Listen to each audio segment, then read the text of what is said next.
part of me was in shock and sort of closing down, no sleep.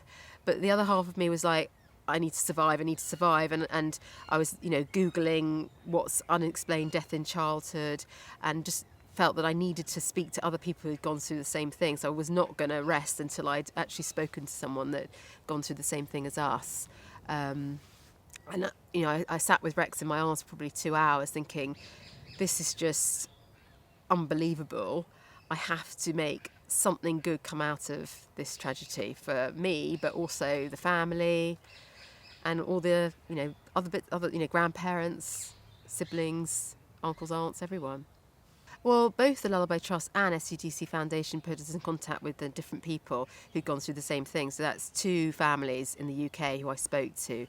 And one of them was raising money for a first study at Great Ormond Street, looking into sudden unexplained death in childhood.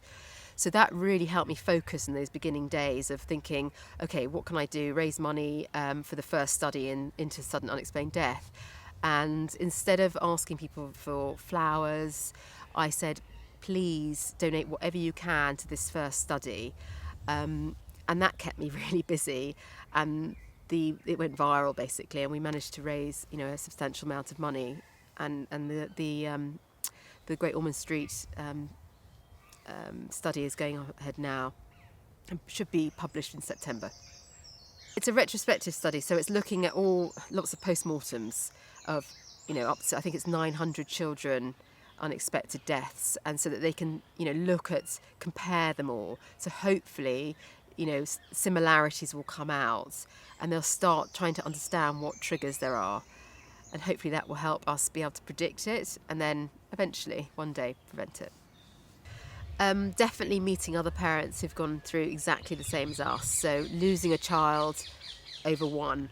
I went to a conference in America run by the SCDC Foundation recently, and they ran a scientific day, a medical conference, and a family day.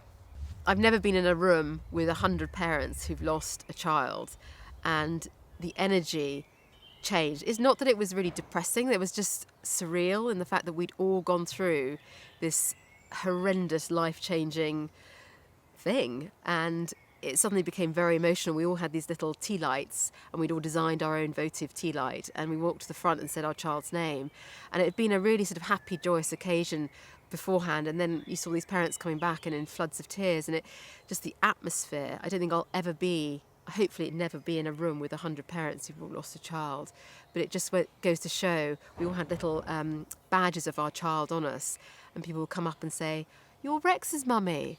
And I haven't been called Rex's mummy for 2 years, and that is so special that you're not Camilla, you're Rex's mummy. And same, I could recognise their child, and their life lives on through what you're doing, I suppose. And you've got those friends across the whole world, some from Australia, America, Canada, Europe. It's incredible, the network now. So we're stronger together.